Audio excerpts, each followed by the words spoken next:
With that, Jesse, I ask you, are you ready for rapid fire?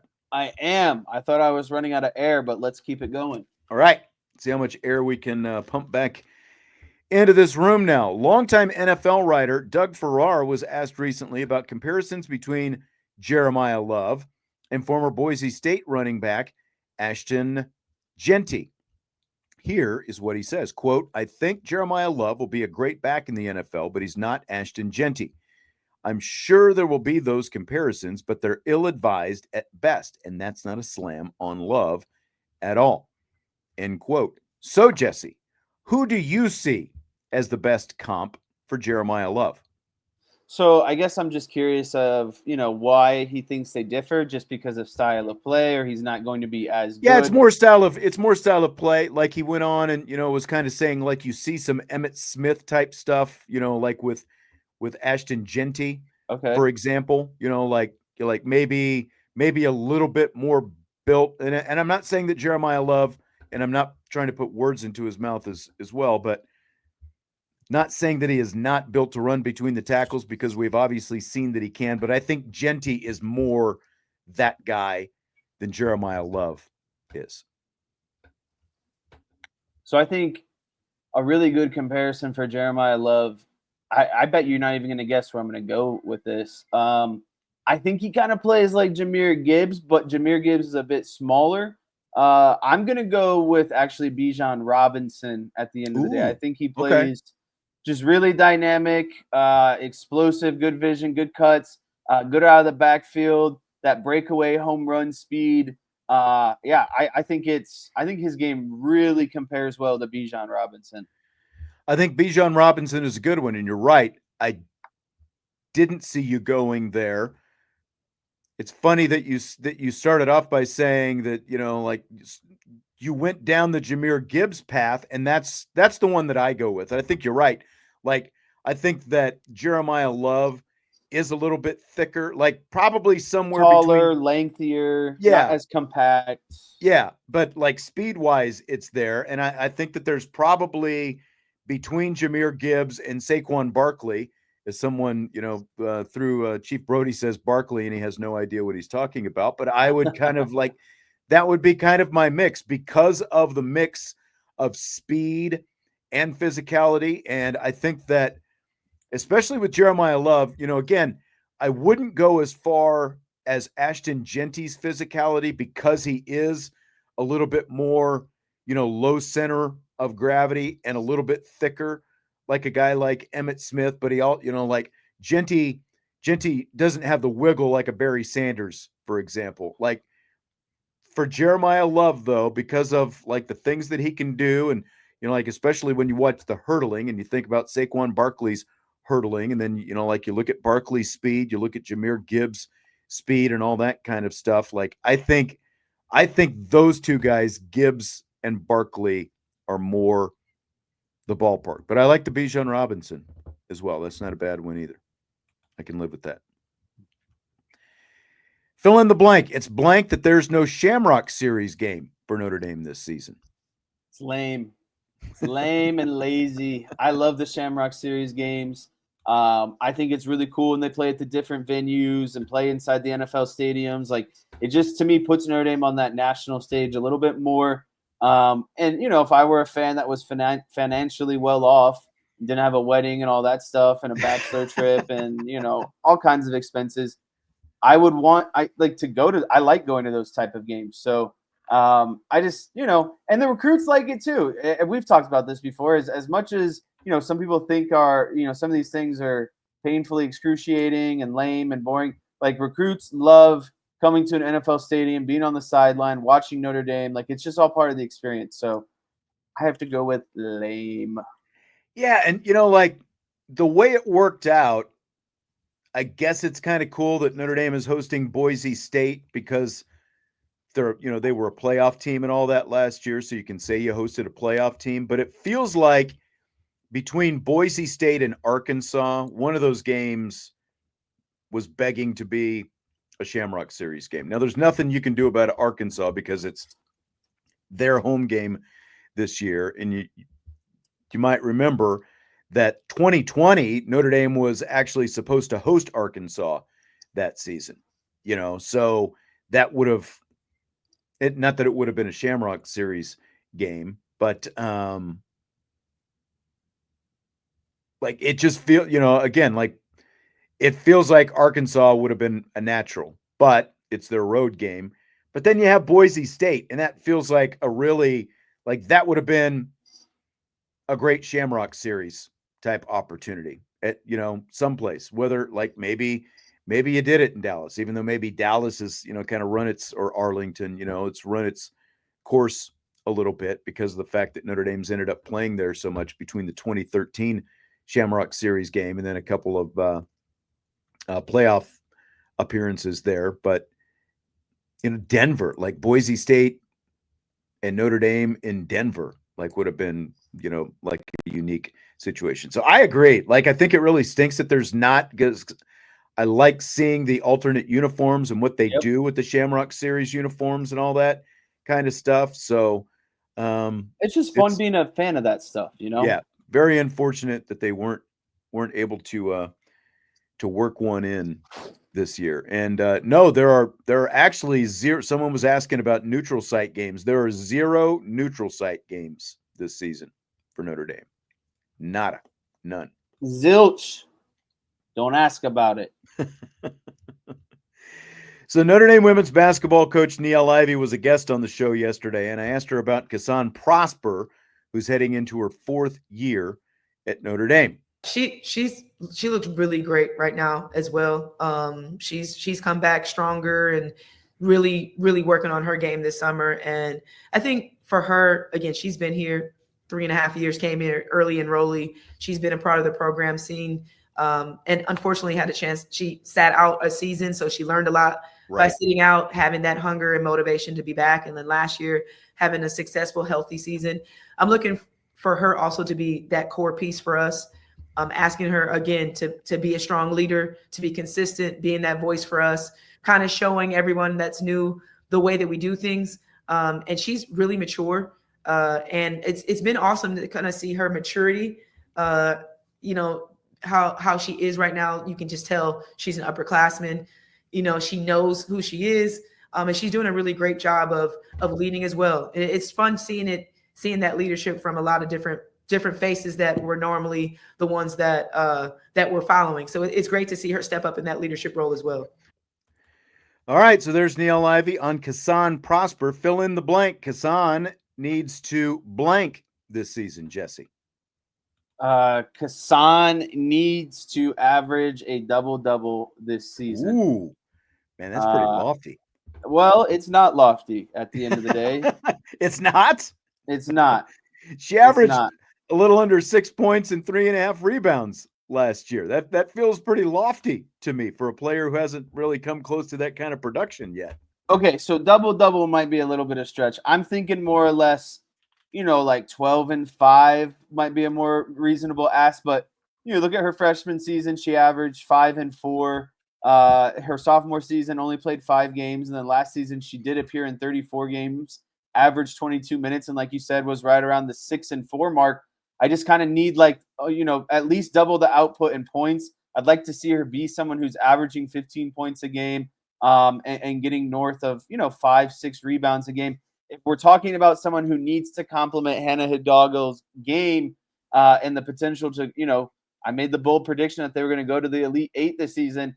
Cassandre Prosper has to be a part of that as well. Sure. It's not like she's some slouch. She's someone who's played for the Canadian national team. She's a really good player in her own. I think there's obviously been a lot of talent at the guard position at Notre Dame, so makes it a little bit harder for her. But there's no excuses this year. Everything is kind of out of the way to really kind of forge a game that plays well off of Hannah Hidalgo. Yeah, I mean, in her her minutes, she as you heard Ivy say 2 years ago, she had that leg injury, so she missed most of 2 years ago, and then she came back last year, averaged a little over 22 minutes a game, and again around 5.5 points, 3.5 rebounds. If she has the numbers that you're talking about, this is going to be a really crazy year for Notre Dame, because like they will be as good as you're talking about if she puts up those I kind just of think numbers. she's one of those X factor players. You know? That's my answer. Is I think she is not necessarily like they're going to sink or swim on her, but I think she is going to be a huge X factor for this team this season because of like she's going into her 4th year now because she was an early enrollee. Now, it will be interesting to see, you know, like for next year if she's able to get an extra year of eligibility because she did have to miss most of 2 years ago with an injury. But you know, look, if she can double the rebounds, so that puts you up to around 7.5, very doable since Leah Two King and Westbelt are gone, and because Citron and Miles were also really good rebounders. They grabbed a lot of rebounds, you know, for guards. And then she scores 8 to 10 per game and then give them great defense, which she is. Like she's going to slide into that.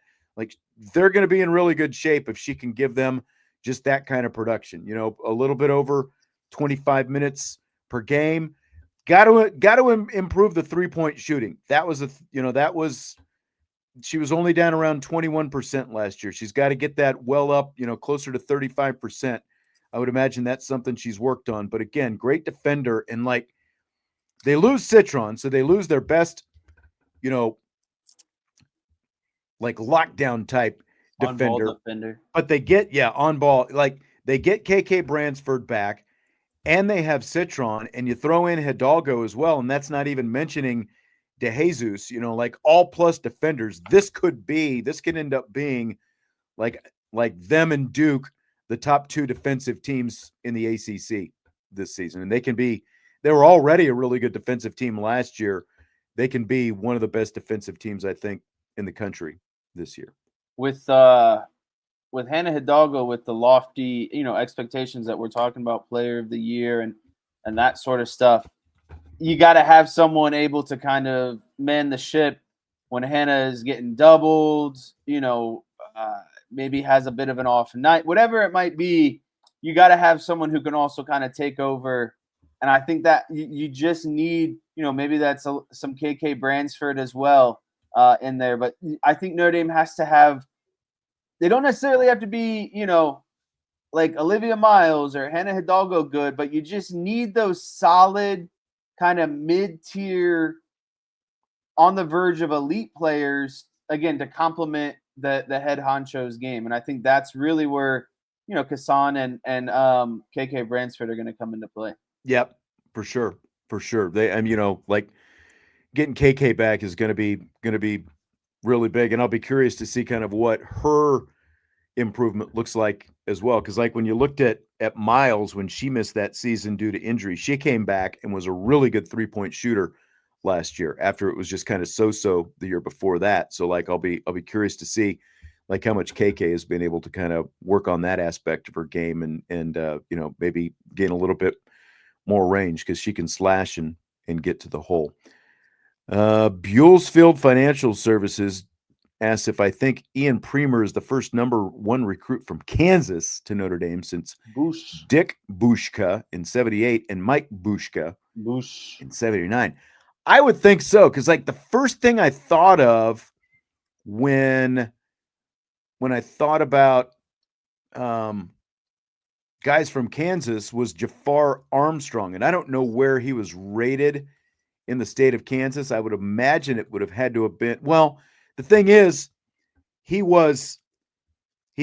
physically lived in Missouri, but he went to a Catholic school in Kansas, you know, like on the Kansas side, Bishop Miege High School. So I don't know technically, I guess he was considered Kansas, but again, I don't remember his ranking like for the state of Kansas, Jafar Armstrong. But there have not been a lot of Kansas guys who have come through Notre Dame. One of the offensive linemen, I'm trying to think which of the offensive linemen is a Topeka, Kansas guy.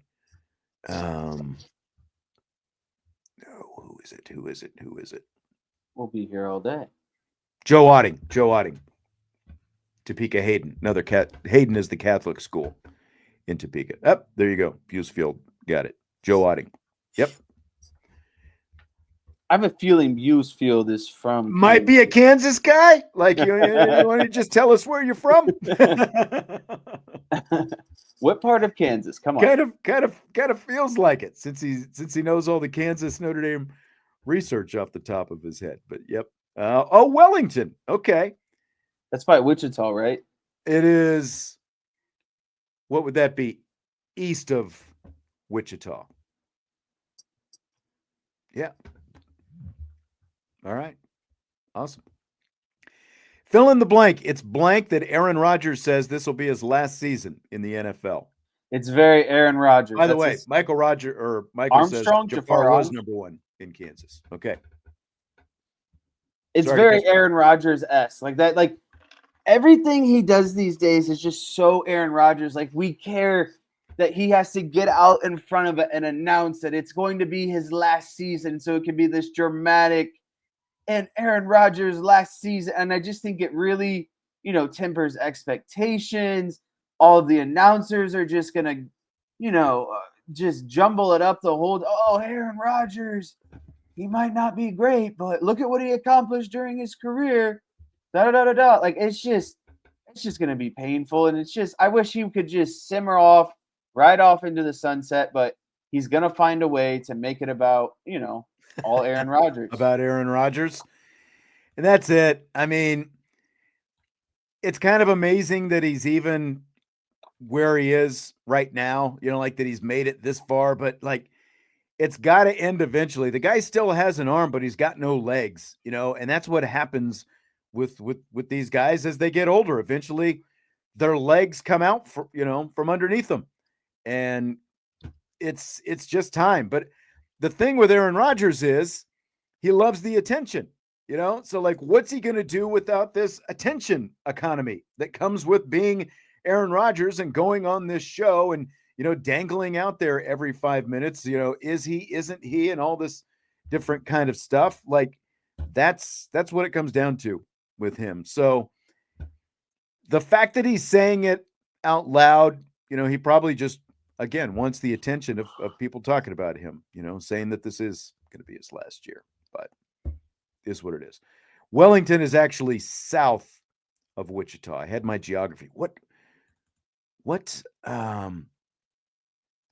town was I thinking of? Winfield. Winfield is, which is just a little bit east of Wichita. Winfield is, I think, the one which is technically a little bit east of Wichita. It's more south than east, but it's southeast of Wichita. Like Winfield and Wellington are right by each other. I had to pull up my map to try to remember which W town I was thinking about. But Aaron Rodgers is just like the old dog that you need to take behind the shed. It might be time. Might be time to take old Yeller back there. I'm just gonna get ahead of this next question and say sell, because we just got to do these one by one. So let me get it, because there's a lot of information in this next That's question. What I mean. I'm selling as well. NFL.com ranked each NFL division by the quarterbacks in the division. Number one was the AFC West. Patrick Mahomes, Bo Nix. I'll go. Do you want me to just run through the divisions real quick, and then we'll talk about the quarterbacks? I say we just do them one by one. Like you read the AFC West, and then we either say buy or sell, and then we say why we buy or sell, and move on to the NFC West, and then just go down the list rather than reading through all of them and then coming back to them. So I don't know, like, so they have the AFC West at number one. Patrick Mahomes, Bo Nix, Justin Herbert, Geno Smith. Oh, what did you think? I misread this whole question. I thought they were ranking each quarterback like 1 through 4. No, they're not ranking the quarterbacks 1 through 4. They're ranking the divisions by the quarterbacks in the division. I'm on board now. Yeah. Yeah, so you totally butchered the whole question.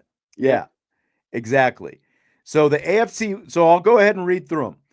AFC West is number one. Mahomes, Nix, Herbert, Smith. Not in that order, but that's like they rank the division number one. Number 2, NFC West. Stafford, Brock Purdy, Kyler Murray, Sam Darnold. Number 3, NFC East. Jalen Hurts, Jaden Daniels, Dak Prescott, Russell Wilson. Number 4, AFC East. Josh Allen, Tua Tagovailoa, Drake May, Justin Fields. Number 5, AFC North. Lamar Jackson, Joe Burrow, Aaron Rodgers, and either Joe Flacco or Kenny Pickett for Cleveland. Number 6, NFC North. Jared Goff, Caleb Williams, J.J. McCarthy, Jordan Love. Number 7, NFC South. Baker Mayfield, Bryce Young, Michael Penix, Tyler Shuck.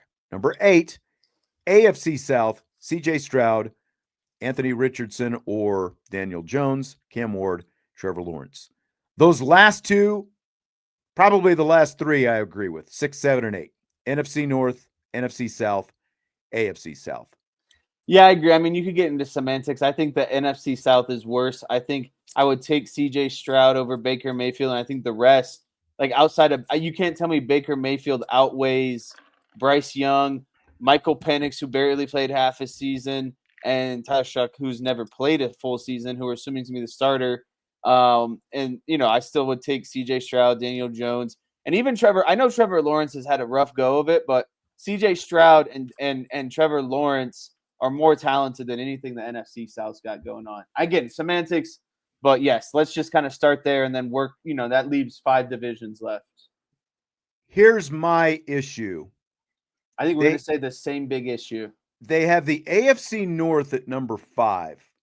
I think they could be 1. With Lamar Jackson, Joe Burrow. Again, we just, beat Aaron Rodgers up. I think they probably should be number 1. You've got 3 guys, like 2 guys who have been to Super Bowls, one who's won a Super Bowl. Granted, he's older, Aaron Rodgers, and on his last legs. And you've got a 2-time MVP in Lamar Jackson, and they've got them behind the AFC East with Josh Allen, Tua, Drake May, and Justin Fields. Yeah, Lamar Jackson and Joe Burrow combined is better than Josh Allen and whatever the AFC East is doing. So, and like even with only Lamar Jackson and Joe Burrow, I would put them ahead of the NFC West with Stafford, Brock Purdy, Kyler Murray, and Darnold. Darnold has had one good year so far. My top 2 would be AFC West and AFC North. I agree. And then I would put the NFC East third, which is where they have them right now, but I would have the NFC West behind them. Yes. At 4th, and then the AFC East kind of bringing up the rear there. Yep. That's exactly where I'm at. Okay. See, I thought that they were ranking the quarterbacks because I was like, who thinks Bo Nix is better than Justin Herbert? Maybe that should have been my tell sign. By the way, going back, we were talking about the Shamrock Series. Michael said he would love to see one in the new Titan Stadium when it opens. That'd be cool. They haven't done anything in Nashville before. I think that would be a nice new area to get into for Notre Dame, playing that new stadium. It's supposed to be pretty nice from what I've heard as well. But I think we're like 2 years away from that thing opening up. When we drove past it on our way back and forth to the national championship game, it was a little bit more than a big hole of dirt with some materials in it. It felt like. So sticking with the quarterbacks, will either Josh Allen or Lamar Jackson be considered an all-time great if they don't win a Super Bowl? And will either be considered one of the all-time greats if they do win a Super Bowl? I think Lamar Jackson is already going to be considered one of an all-time great, even if he doesn't win a Super Bowl. He's already got MVPs. The style of game that he plays is just, very far and few between. I saw a stat the other day. He actually has more rushing yards in his NFL career than Christian McCaffrey does, which is probably shocking, which it shocked me. But I just think, again, what he's done in terms of kind of changing the perception of what an NFL quarterback is, or maybe the style that they should play, the MVPs. Yeah, he'll get knocked for – he's kind of like a Charles Barkley of the NFL, to be honest with you. That's kind of how I view him. I think it's a little bit trickier for Josh Allen just because he plays the game very standard, prototypical that we've seen. Yeah, he's a little bit, better with his legs and more mobile, but that's going to fade as he goes on. Like that's not going to, I don't think, always be a constant in his game. But that's the thing. He's going to have to adapt more, I think, as he Right. gets older, because he's a bigger guy and he doesn't, and it's like he's more physical, and that's going to have to change at some point if he wants to prolong his career. I mean, there's people defending Josh Allen, but he doesn't. Did he win MVP this last season? Yeah. Yeah. So he just got his first MVP. Like Lamar has done more. I get it that Lamar and team have had, some playoff woes. It's kind of like, they're kind of like the Dak Prescott of the AFC, really. Lamar is and the Ravens. So, it's not like the Bills have had much playoff success either at this point. It's they haven't. You're judged by Super Bowls. Yeah.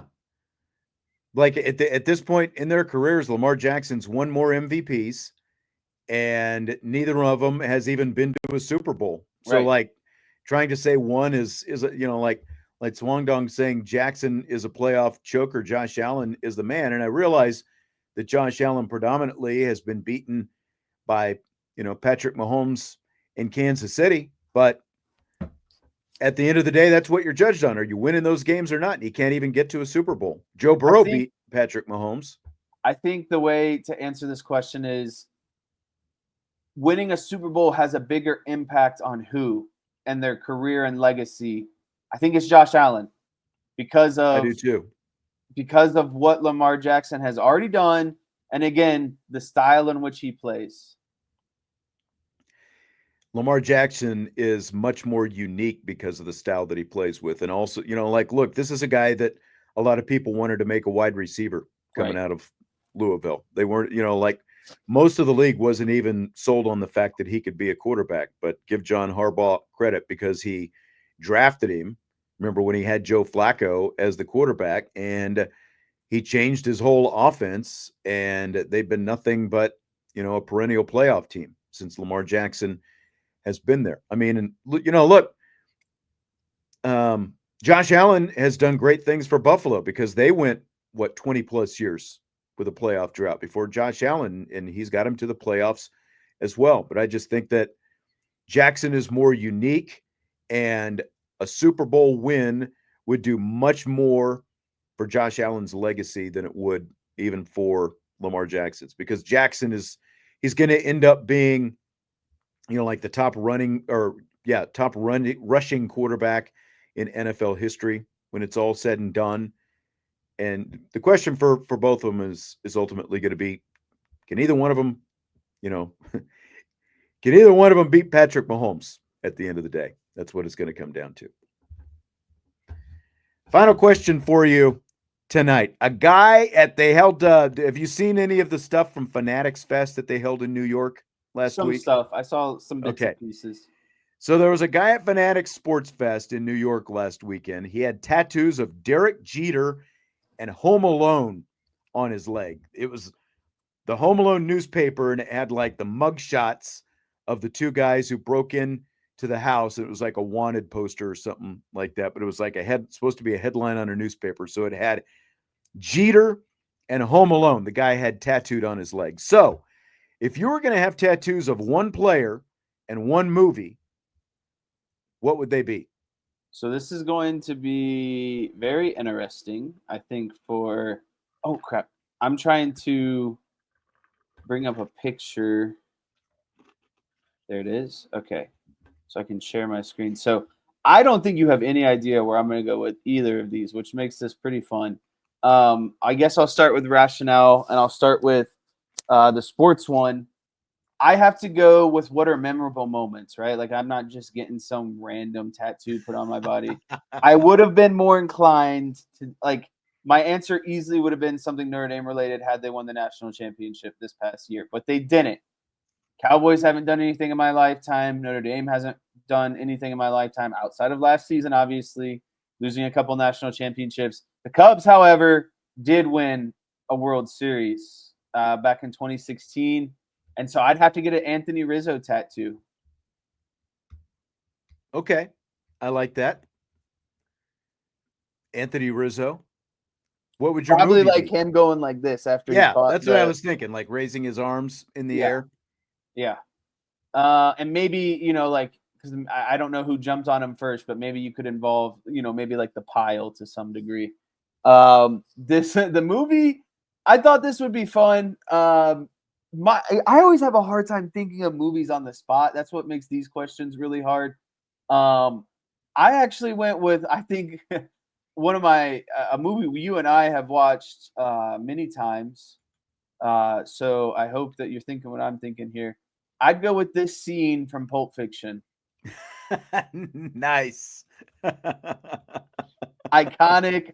I still think it looks cool, like a great conversation starter. I think you'd gain a lot of respect from a lot of people. Like, no one's gonna look at that and be like, "Man, that's a stupid tattoo." You know what I mean? Like, right. I think a lot of people are like, "Man, that's sweet." At the end of the day, you couldn't say that's nothing but sweet. One of the best scenes, in the whole movie when they're in that apartment and they've got the Royale with cheeses and all that good stuff. So I had some fun with. I think that's what you have to do with this one. You can't do something stupid and I like super it. serious. Like I like it. That's sweet.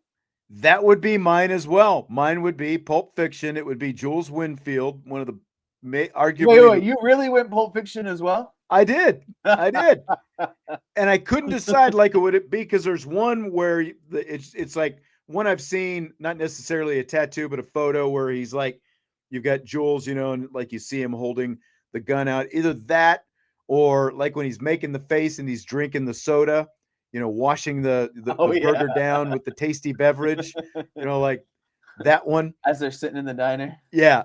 And I would probably just go with Big Papi as the guy who would be the player. Like I went back and forth on a lot. Like I couldn't make a decision on who the cowboy would be if I did it because I've got so many favorites, especially like going back, to the 70s era and that whole thing. So they were like, I couldn't pick one. And Ortiz was always, as like one of a favorite player of mine and all the clutch moments and everything else. So I would go Pulp Fiction and with Ortiz, like coiled in a home run swing with the bat held high on the finish. So all the homers he hit against the Yankees in the playoffs. Yeah, for sure. For sure. CJ chiming in late, but his love comp is Deuce McAllister. What do you think about that? It's a little older one. Yeah, I don't think so. Out on Deuce, huh? All right, well, we're going to wrap it up with that. Brian Driscoll's got the live show coming up at 7 o'clock Eastern time. He is going to talk all about and break down the Ian Premer commitment, yet another commit as Notre Dame and Marcus Freeman just keep racking them up after that recruiting weekend almost 2 weeks ago. So that's coming up. I have a public service announcement. Crying Belly, I missed you, man. You should come back more often. You can say whatever you want about me, but as long as you're another number on the live feed, you're still listening, baby. Whether you love me or hate me, you're tuning in. I noticed he said that he shut down the video, but he was still in the chat for a long time afterwards. It was still hanging around. Yep. You're lucky, Vince would have yelled at you and got super cranky and I'm the dean of students. Yep. I can roll with the punches out here, all right? Vince just shuts it down right away. You've got no chance once you get on that old man's bad side. All right, appreciate you as always. Great questions, and we in, we out tonight, and a lot of fun in the chat tonight as well. Hit the like button before you leave, and we'll talk to you tomorrow on IB Nation Sports Talk.